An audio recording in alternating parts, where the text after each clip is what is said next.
تو آئیے کچھ اولیاء کرام کی باتیں ہی سنتے ہیں۔ اولیاء کرام کی شان بڑی نرالی ہے۔ اللہ کا ایک خاص انعام ہے یہ اولیاء اللہ، اللہ کا ایک خاص انعام ہے یہ اولیاء اللہ، زمانہ جسم ہے اور جان ہے یہ اولیاء اللہ۔ ایک خاتون ولیہ کا ذکر خیر سنتے ہیں، کیا کمال کی خاتون ہیں، کیسی عبادتیں ہیں، کیسی ریاضتیں ہیں۔ وہ کون ہیں؟ حضرت رابعہ بصریہ رحمۃ اللہ تعالی علیہا۔ آپ کے بارے میں آتا ہے کہ آپ زاہدہ، نیک و پارسا اور خوف خدا والی خاتون تھی، دن کو روزہ رکھتی اور تلاوت قرآن پاک کیا کرتی۔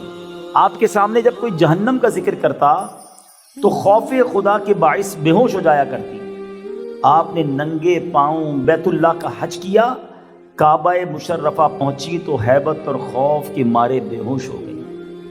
آپ خوب عبادت و ریاضت کیا کرتی، نیند کا غلبہ ہوتا تو ٹہلنا شروع کر دیتی اور خود سے فرماتی، رابعہ یہ بھی کوئی نیند ہے، اس کا کیا مزہ، اسے چھوڑو اور قبر میں مزے سے لمبی مدت کے لیے سوتی رہنا۔ آج تو تجھے زیادہ نیند نہیں آئی لیکن آنے والی رات خوب نیند آئے گی، ہمت کرو اور اپنے رب کو راضی کر لو۔ آپ نے 50 سال اسی طرح گزار دیے، نہ تو کبھی بستر پر لیٹی اور نہ کبھی تکیہ سر پر رکھا، اور اسی حال میں آپ کا انتقال ہو گیا۔ جی ہاں میرے پیارے اسلامی بھائیوں، اس طرح بھی اولیاء کرام نے عبادتیں کی ہیں۔ ایک وہ تھے کہ سونے کو غفلت سمجھتے تھے، ایک ہم ہیں جو اٹھتے ہی نہیں ہیں، سو جائیں تو کوئی اٹھا نہیں سکتا ہے، لوگوں کی فجر قضا ہو جاتی ہے اور وہ جب آرام کے لیے جاتی تو خیال آتا کہ نیند میں وقت ضائع کیوں کروں، قبر میں آرام کریں گے۔ وہ کہتے ہیں نا شاعر، جاگنا ہے جاگ لے افلاک کے سائے تلے، یعنی جاگنا ہے نا تو آسمان کے سائے تلے جاگ لو، یہاں عبادت کر لو، یہاں غفلت کی نیند سے اٹھ جاؤ۔ جاگنا ہے جاگ لے افلاک کے سائے تلے، حشر تک سوتا رہے گا خاک کے سائے تلے۔ ادھر جاگنا ہے، ادھر گناہوں سے بچنا ہے، ادھر عبادت کرنی ہے تاکہ قبر میں آرام مل جائے۔ آپ کو معلوم ہے ایک بزرگ بڑی پیاری بات فرماتے تھے، زمین کے اوپر کام اور زمین کے اندر آرام۔ ایسی زندگی گزارو، اتنا کام کر لو اچھا زمین کے اوپر کہ زمین کے اندر آرام ہو جائے۔ زمین پر ایسے کام مت کرنا کہ زمین کے اندر مار پڑے۔ یہ بات سمجھنے والی، آپ کو پتہ ہے جو اللہ والے قبر میں جائیں گے نا، گناہگار کو تو قبر ایسے دبائے گی کہ اس کی پسلیاں ٹوٹ پھوٹ کر ایک دوسرے میں پیوست ہو جائیں گی، سانپ اور بچھو آئیں گے، مگر جن سے اللہ راضی ہوتا ہے نا ان کو پتہ کیا کہا جائے گا، نم کا نومۃ العروس، سو جا کہ جیسے دلہن سوتی ہے۔ ایسے بھی لوگ ہوں گے جن کو قبر میں باقاعدہ آرام ملے گا۔ ہم اللہ سے دعا کرتے ہیں کہ ہماری قبر کیڑوں والی نہیں بلکہ رحمتوں کی کھڑکی والی بنا دے، ہمیں جہنمی کفن نہیں جنتی کفن کا بستر مل جائے اور ہم قیامت تک چین کی نیند سوتے رہیں، نبی پاک کے جلووں میں گم رہے۔ حضرت رابعہ بصریہ کی کیا شاندار باتیں ہیں۔ ایک بار آپ کے گھر میں ایک چور آ گیا، اچھا آپ تھی بڑی نیک پارسا، آپ کے پاس کوئی سامان ہی نہیں تھا، چور آ کے حیران ہو گیا کہ گھر میں چوری کیا کروں، ایک لوٹے کے سوا کوئی چیز ہی نہیں تھی پورے گھر میں۔ اس کمرے میں گیا، ادھر گیا، بہت تلاش کیا، کچھ بھی نہیں ملا۔ اب جب دیکھا کچھ نہیں ہے تو باہر نکلنے کا ارادہ کیا، حضرت رابعہ بصریہ نے اسے دیکھ لیا۔ آپ نے فرمایا کہ اگر تم چالاک اور ہوشیار چور ہونا تو کوئی چیز لیے بغیر نہیں جاؤ گے۔ اس نے کہا مجھے تو کچھ مل ہی نہیں رہا تو میں کیا لے کر جاؤں؟ تو آپ نے فرمایا کچھ نہ کچھ تو تم لے کر جاؤ گے، ایسا کرو جو لوٹا تمہیں نظر آئے نا اس سے وضو کرو اور کمرے میں داخل ہو جاؤ، 2 رکعت نماز ادا کرو، کچھ نہ کچھ تم لے کر جاؤ گے۔ اب چور نے کہا کچھ تو مل نہیں رہا، چلو جو یہ کہتی ہے وہی کر لیتا ہوں۔ لوٹا اٹھایا، وضو کیا، کمرے میں گیا اور نماز کے لیے کھڑا ہو گیا۔ یہ نماز کے لیے کھڑا ہوا، بی بی رابعہ بصریہ نے اللہ کی بارگاہ میں ہاتھ اٹھا لیے، کہا یا اللہ یہ میرے پاس آیا، اس کو ملا کچھ نہیں، میں نے تیری بارگاہ میں کھڑا کر دیا ہے، اللہ تو فضل و کرم سے محروم نہ کرنا، تو اسے خالی نہ لوٹانا۔ جب وہ نماز سے فارغ ہوا تو اس کو اتنا مزہ آیا، عبادت کی ایسی لذت مل گئی، وہ رات کے آخری حصے تک نماز ہی پڑھتا رہ گیا، نفل پڑھتا رہا۔ اب جب صبح کا وقت قریب آیا تو بی بی رابعہ بصریہ اس چور کے پاس گئی کہ کر کیا رہا ہے؟ تو وہ سجدے کے اندر اپنے آپ کو ہی ڈانٹ رہا ہے، اپنے نفس کو ڈانٹ رہا ہے، یعنی اس مرتبے پر پہنچ گیا کہ اپنا احتساب کرنا شروع کر دیا کہ اے نفس، کہ میرا رب کریم جب تجھ سے پوچھے گا کیا تجھے حیا نہ آئی کہ تو میری نافرمانی کرتا رہا، میری مخلوق سے گناہ چھپاتا رہا، اب گناہوں کی گٹھڑی لے کر میری بارگاہ میں آیا ہے، جب وہ مجھ پر غضب کرے گا اور اپنی بارگاہ رحمت سے دور کر دے گا تو میں کیا جواب دوں گا؟ آپ نے اس سے جب وہ نماز سے فارغ ہوا تو بی بی رابعہ نے پوچھا بتاؤ رات کیسی گزری؟ تو کہتے ہیں خیریت سے گزری، عاجزی اور انکساری کے ساتھ میں اپنے رب کریم کی بارگاہ میں کھڑا رہا، اس نے میرے ٹیڑھے پن کو درست کر دیا، میرا عذر قبول فرما لیا، میرے گناہوں کو بخش دیا اور مجھے میرے مطلوب و مقصود تک پہنچا دیا۔ پھر وہ شخص چہرے پہ حیران و پریشانی کے آثار لیے چلا گیا۔ اب سنو پیارے اسلامی بھائیوں، اب جو اگلا پیراگراف ہے نا، اللہ اکبر، یہ بڑوں کی بڑی باتیں ہیں۔ حضرت رابعہ بصریہ نے اب اللہ کی بارگاہ میں پتہ ہے کیا کہا؟ پھر ہاتھ اٹھائے کہ یا اللہ، یہ شخص تیری بارگاہ میں ایک گھڑی کھڑا ہوا، تو نے اسے قبول کر لیا، میں تو کب سے تیری بارگاہ میں کھڑی ہوں، کیا تو نے مجھے بھی قبول کیا یا نہیں ہے؟ یا اللہ میں بھی تو تیری بندی ہوں۔ یعنی یہ نہیں کہ اپنا کمال سمجھا، آپ کریم مولا اس کو تو نے قبول کر لیا، میں تو بہت عرصے سے تیری عبادت کر رہی ہوں، مولا مجھے بھی تو قبول فرما لے۔ اب غیب سے آواز آئی، اے رابعہ، ہم نے اسے تیری وجہ سے ہی قبول کیا ہے، تیری وجہ سے ہی اپنا قرب عطا فرمایا ہے۔ ہائے ہائے ہائے، یہ ہوتے ہیں اولیاء کرام، چور آئے نا اس کو ولی بنا دیتے ہیں۔ نگاہ ولی میں وہ تاثیر دیکھی، نگاہ ولی میں وہ تاثیر دیکھی، بدلتی ہزاروں کی تقدیر دیکھی۔ آتے ہو نا مزار پر ضرور آیا کریں ہیں، اور ان کی نگاہ ولایت کی تمنا بھی کیا کریں، اور پھر ہمارے اندر تبدیلی بھی آنی چاہیے نا۔ مزارات پہ برسوں سے آ رہے ہیں مگر نمازی نہ بن سکے، مزارات پہ برسوں سے آ رہے ہیں مگر جھوٹ نہیں چھوٹا، بچپن سے مزارات پر حاضری دے رہے ہیں مگر حرام روزی جاری ہے، مزارات اولیاء پر بھی آ رہے ہیں اور ماد اللہ اگر کسی کی نشے کی عادت بھی نہیں جا رہی، اس کا مطلب کیا ہوا؟ اس کا مطلب تو یہ ہوا کہ میرے دل کی دنیا ہی ٹھیک نہیں ہے نا۔ اپنے بارے میں غور کریں نا، دیکھیں اس پہ ماد اللہ کو یہ نہ سمجھے کہ جناب معاذ اللہ کسی بازار پہ گیا مجھے فیض نہیں مل رہا، یہ میرا قصور ہے۔ بارش برستی ہے نا، دیکھیں بارش برستی ہے، پہاڑوں پر بھی برستی ہے اور کھیتوں پر بھی برستی ہے۔ جو بالکل پتھریلا پہاڑ ہو اس پہ بارش برسے کوئی اثر نہیں ہوتا، مگر نرم زمین ہو، زرخیز زمین ہو، بارش برسے تو سبزہ اگ جاتا ہے۔ تو بارش کا قصور تو نہیں تھا، زمین اچھی تھی تو سبزہ آ گیا۔ اب میں اپنے دل کی زمین کے بارے میں سوچوں کہ جب مزار اولیاء پر جاتا ہوں، کسی ولی کے مزار پر جاتا ہوں، رحمت کی بارش تو برستی ہے مگر دل زرخیز زمین ہے یا پتھریلی چٹان ہے، پانی بہہ جاتا ہے، اثر مجھ پر کچھ نہیں ہوتا ہے۔ تو اللہ کرے کہ ہم ان کا پراپر فیضان لینے والے بن جائیں۔ اے میرے پیارے اسلامی بھائیوں، اولیاء کرام وہ مقدس ترین ہستیاں ہیں جن پر پہاڑ سلامتی بھیجتے ہیں۔ اولیاء کرام سے وحشی جانور مانوس ہوتے ہیں، اولیاء کرام سے جانور برکت حاصل کرتے ہیں، اولیاء کرام سے درخت بھی قرب پاتے ہیں۔ شیطان اولیاء کرام کے قریب نہیں جاتا، اولیاء کرام دنیا کے خزانوں کی طرف آنکھ اٹھا کر بھی نہیں دیکھتے۔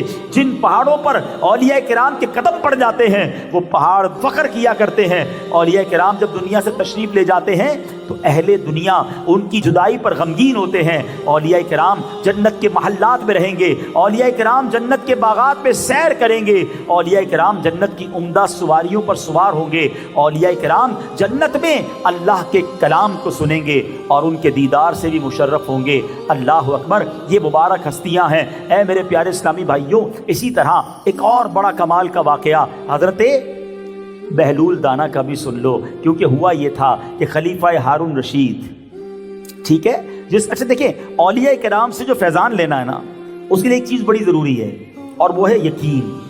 اچھا یہ یقین ہر جگہ ضروری ہے۔ دعا، ہم دعا کرتے ہیں نا، دعا میں بھی یقین ضروری ہے، یاد رکھیں۔ کچھ لوگ دعا کرتے ہیں ان کو یقین نہیں ہوتا، چلو کر لیتے ہیں یار، قبول ہوگی کہ نہیں، ان کی دعا قبول نہیں ہوگی۔ کتابوں میں لکھا کہ جس کے دل میں اللہ پر ہی بھروسہ نہیں ہے اس کی دعا کیا قبول ہوگی۔ بالکل اسی طرح کچھ لوگ وظیفہ لیتے ہیں، تعویذ لیتے ہیں، کہتے ہیں یار فرق تو کوئی نہیں پڑا۔ فرق اس لیے نہیں پڑا کہ تم تعویذ لے کر بھی یہی سوچ رہے تھے پتہ نہیں فائدہ ہوگا کہ نہیں ہوگا، وظیفہ پڑھتے وقت بھی یہ خیال ہوتا ہے کہ پتہ نہیں فائدہ ہوگا کہ نہیں۔ وظیفہ، تعویذ، دعا، واٹ ایور، اگر آپ کو یقین نہیں ہے نا تو اس کا فائدہ نہیں ہوتا۔ بالکل اسی طرح اولیاء کرام سے اگر فیضان چاہیے نا تو پھر یقین کر لو کہ اللہ والے اللہ کی عطا سے جب نگاہ اٹھاتے ہیں تو تقدیر بدل دیتے ہیں۔ اب زبیدہ خاتون کون تھی؟ زبیدہ خاتون جو ہے وہ ہارون رشید کی زوجہ تھی، خلیفہ وقت کی زوجہ تھی، آج کے زمانے کی ملکہ سمجھ لیں، اپنی کنیزوں کے ساتھ کہیں جا رہی تھی۔ وہ دور تھا جس میں بہلول دانا رحمت اللہ تعالی علیہ بھی موجود تھے۔ اچھا بہلول دانا، یہ بہلول جو لفظ ہے نا، اس کا ایک معنی جو ہے مجنون کے ہیں، دیوانے کے ہیں، اس لیے ان کے بہلول نام کے ساتھ دانا لگایا جاتا ہے کہ دانا کہتے ہیں عقل مند کو۔ اچھا آپ بڑی کمال کے بزرگ تھے، اپنے انداز میں رہتے تھے، تو جو زبیدہ خاتون ہیں وہ دیکھا کہ بہلول دانا کچھ زمین پر بنا رہے ہیں نا، مٹی سے کچھ بنا رہے ہیں، تو پوچھا کہ بہلول کیا بنا رہے ہو؟ کہ جنت کا محل بنا رہا ہوں۔ زبیدہ خاتون نے سوال کیا کیا جنت کا یہ محل مجھے فروخت کریں گے، مجھے بیچیں گے؟ ارشاد فرمایا ضرور بیچوں گا۔ زبیدہ خاتون نے کہا حضور پھر اس کی قیمت کیا ہے؟ تو کہا 1 درم۔ اب 1 درم کی کوئی ویلیو نہیں، ویسے ہی وہ ملکہ ہے۔ ان کو یقین تھا یہ اللہ کے ولی ہیں، 1 درم نکال کے دے دیا۔ حضرت بہلول دانا نے ایک لکڑی اٹھائی اور ایک چھوٹے سے گھر کے گرد جو مٹی سے بنا ہوا تھا لکیر کھینچی اور کہا کہ میں نے جنت کا یہ محل 1 درہم کے بدلے زبیدہ خاتون کے ہاتھوں بیچ دیا ہے۔ یہ سنتے ہی زبیدہ خاتون تو بہت خوش ہوئی، اب گھر آ گئی، رات آپ لیٹ گئی، اور ابھی تہجد وغیرہ پڑھنے کے بعد جیسے ہی لیٹی تھی عبادت کرنے کے بعد، تو آپ کے شوہر آ گئے اور آپ کو جگایا اور کہا کہ بڑا عجیب معاملہ ہوا آج میرے ساتھ۔ کہا کیا معاملہ ہوا؟ کہا جب میں آج نماز تہجد ادا کرنے کے بعد لیٹا ہوں تو مجھے خواب میں نے دیکھا کہ میں جنت کے باغات کی سیر کر رہا ہوں۔ سیر کرتے کرتے میں نے ایک محل دیکھا جس کے باہر تمہارا نام لکھا ہوا تھا، زبیدہ خاتون لکھا ہوا تھا۔ تو ہارون رشید کہتے ہیں میں اندر جانے لگا، مجھے روک دیا گیا۔ کہا یہ میری زوجہ ہی ہے۔ کہا نہیں، یہ محل ان کا ہے، تم نہیں جا سکتے۔ تو بتاؤ تو صحیح، تم نے کیا عمل کر لیا کہ تمہیں محل مل گیا مجھے نہیں ملا؟ کہ مجھے تو یہ نہیں پتا، آج میں گزر رہی تھی، اس زمانے کے ولی حضرت بہلول دانا کچھ مٹی سے بنا رہے تھے، میں نے پوچھا کیا بنا رہے ہو؟ انہوں نے کہا جنت کا گھر بنا رہا ہوں۔ کہا کتنے کا دیں گے؟ کہا 1 درم کا۔ میں نے 1 درم دے دیا، اور انہوں نے کہا میں نے اللہ کی رضا کے لیے تمہیں یہ بیچ دیا۔ اللہ اکبر۔ ہارون رشید نے کہا چلو ابھی چلتے ہیں، مجھے بھی گھر چاہیے۔ اب اپنی سواری نکالی بادشاہ نے، ڈھونڈتے ڈھونڈتے بہلول دانا کے پاس پہنچے، پھر مٹی کے گھر بن رہے ہیں۔ حضرت ہارون رشید کو تسلی ہوئی کہ آج بھی وہی کام ہو رہا ہے، آج بھی کرم ہو جائے گا۔ قریب جاتے ہیں، کہتے ہیں اے بہلول کیا کر رہے ہو؟ کہا جنت میں گھر بنا رہا ہوں۔ کیا مجھے دیں گے؟ بیچو گے؟ کہاں فروخت کروں گا، بیچوں گا۔ کیا قیمت لوگے؟ بہلول دانا کہتے ہیں پوری سلطنت دینی پڑے گی۔ کہا حضرت کل میری زوجہ آئی تھی، آپ نے 1 درم میں دیا، آج پوری سلطنت مانگ رہے ہیں۔ آئے ہائے، سنو اللہ والوں کی نگاہ کیسی ہوتی ہے۔ فرمایا تمہاری زوجہ بن دیکھے لے کر گئی تھی، تم آج دیکھ کر لینے آئے ہو ہیں، تم نے دیکھ لیا ہے وہ جنت کا محل، اب پوری سلطنت دینی پڑے گی۔ اب ہارون رشید کہتے سلطنت آپ کو دی حضور، سلطنت آپ پوری لے لیں، آج مجھے جنت کا گھر ضرور دے دیں۔ اللہ والوں کو دنیا کا مال نہیں چاہیے ہوتا۔ بہلول دانا کہتے میں نے سلطنت کا کیا کرنا ہے، سلطنت بھی تمہیں دی اور جنت کا گھر بھی تمہیں دے دیا۔ نگاہ ولی میں وہ تاثیر دیکھی، بدلتی ہزاروں کی تقدیر دیکھی۔ زبیدہ خاتون کو کیوں ملا؟ یقین تھا کہ یہ اللہ کے نیک بندے ہیں، یہ ولی ہیں، ان کی زبان سے نکل گیا تو رب پورا فرما دے گا۔ اور اے میرے پیارے اسلامی بھائیوں، اب ہو سکتا ہے شیطان کسی کے دل میں یہ بات ڈالے کہ یار ایک آدمی مٹی کے گھر بنائے اور جنت کا گھر کی گارنٹی کیسے دے سکتا ہے؟ اب آؤ میں آپ کو حدیث سے ثابت کرتا ہوں کہ اللہ والوں کی شان کیا ہوتی ہے۔ اب سنو، میرے آقا علیہ الصلوۃ والسلام فرماتے ہیں اہل جنت گرد آلود چہرے، بکھرے بالوں والے، پھٹے پرانے کپڑوں والے ہیں، جن کی کوئی پرواہ نہیں کی جاتی۔ اللہ اکبر۔ آج ہمارے گرد بھی ایسے لوگ ہوتے ہیں کہ جناب جن کی کوئی پرواہ نہیں کرتا، جن کے بال پراگندہ ہوتے ہیں، جن کے کپڑے ایسے نہیں ہوتے جن کو ہم قریب بٹھائیں۔ نبی پاک علیہ الصلوۃ والسلام فرماتے ہیں کہ اہل جنت کیسے ہوتے ہیں؟ فرمایا اہل جنت گرد آلود، بکھرے بالوں والے، پھٹے پرانے کپڑوں والے ہیں، جن کی کوئی پرواہ نہیں کی جاتی۔ یہ وہ لوگ ہیں اگر بادشاہوں کے پاس جانا چاہیں تو انہیں اجازت نہ ملے، عورتوں کو نکاح کا پیغام دے تو کوئی نکاح نہ کرے، جب یہ بات کریں تو ان کی بات نہ سنی جائے، ان کی ضروریات ان کے سینوں میں مچل رہی ہوتی ہیں۔ یہ ایسے جنتی ہیں کہ بروز قیامت ان میں سے ایک کا بھی نور تمام لوگوں پر تقسیم کر دیا جائے تو تمام کو پورا ہو جائے گا، اتنا نور ہوگا ان کے پاس۔ آقا فرماتے ایک اور جگہ کہ بہت سے پراگندہ بال، بکھرے بالوں والے، دروازوں سے نکالے ہوئے، اگر اللہ پاک کی قسم کھا لیں تو وہ اسے پوری فرما دیتا ہے۔ اب ذرا غور کرو، بات سمجھ آ گئی؟ زبان سے نکل گیا نا، اللہ کی بارگاہ میں قسم اٹھا لی۔ بیلول دانا نے کیا کہا؟ میں نے گھر دیا۔ ارے اللہ نے وہ بات پوری کر دی۔ تو حدیث سے ثابت ہے کہ کچھ لوگ اس لیول پر پہنچ جاتے ہیں۔ اب یہاں سیکھنے کا کیا ہے؟ دو باتیں۔ اب جب یہ بکھرے بالوں والوں کی بات کرتا ہوں نا، پھٹے پرانے کپڑے، تو آج کل ایک اور طبقہ نکلا ہوا ہے جو پرانے میلے کپڑے پہنے گا، وہ لمبے لمبے بال ہوں گے، انگلیاں کم اور انگوٹھیاں زیادہ، گلا ایک اور مالائیں بہت ساری، اور بنا ہوا ہے بابا، اور ہمارے لوگ جناب اس کے آگے پیچھے گھوم رہے کہ بابا کوئی نمبر بتا دو بانڈ کا۔ اللہ کے بندوں، اگر کوئی جینے کی تمنا ہے تو پہچان پیدا کر۔ پہلے ایک بات سمجھ لیجئے، اللہ کا کوئی ولی فاسق نہیں ہو سکتا۔ ہاں، یہ شریعت کا قانون یاد کر لو، اللہ اسے ہی ولی بناتا ہے جو متقی ہوتا ہے، شریعت پر عمل کرنے والا ہوتا ہے۔ کوئی گناہگار فاسق اللہ کا، دیکھیں ولی ہوتا کیا ہے، پہلے یہ سمجھو، ولی اللہ کا دوست ہوتا ہے۔ کیا اللہ اپنی نافرمانی کرنے والے کو دوست بنائے گا؟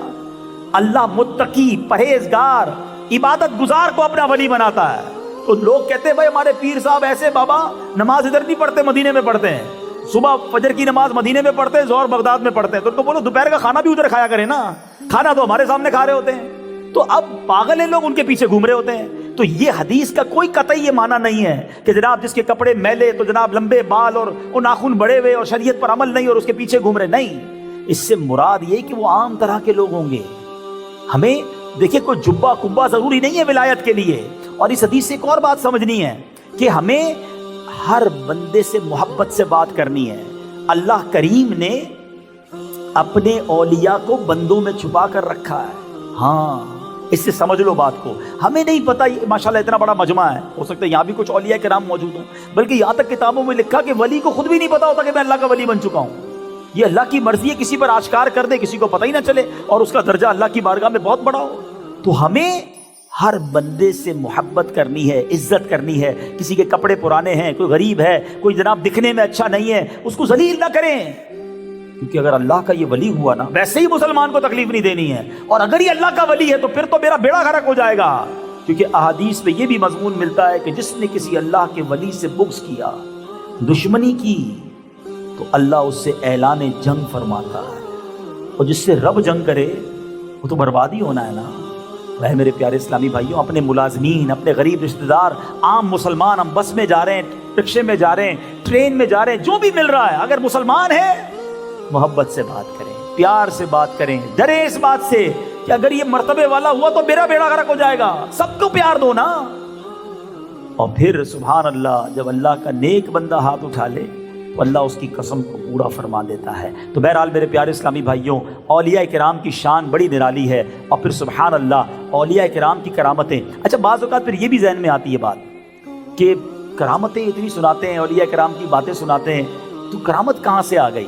چلے میں آج انشاءاللہ یہ کنفیوژن بھی آپ کی دور کر دیتا ہوں کہ کرامت جو ہے اس کا ثبوت قرآن میں کئی مقامات پر موجود ہے۔ کہتے ہیں نا ریفرنس کے ساتھ بات کرو مولانا صاحب، چلو آج میں ریفرنس کے ساتھ آپ کو بتا دیتا ہوں، حوالے کے ساتھ بات کر لیتے ہیں کہ قرآن پاک میں کہاں کہاں کرامتوں کا ذکر ہے۔ اور آج میں انشاءاللہ دولہ شاہ سبزواری رحمۃ اللہ تعالیٰ کے قدموں میں بیٹھا ہوں، ان کی آج میں نے آپ کو وہ کرامت سنانی ہے جو میرے ساتھ پیش آئی ہے، جس کا میں خود گواہ ہوں، اور انشاءاللہ آپ کا ایمان تازہ ہو جائے گا۔ تو یہ ایسے ہی پیار نہیں ہمیں اولیاء کرام سے، ہاں اللہ پاک نے ان کو بڑا مقام دیا ہے۔ تو بہرحال پہلے تو ہم چلتے ہیں قرآن پاک کی طرف۔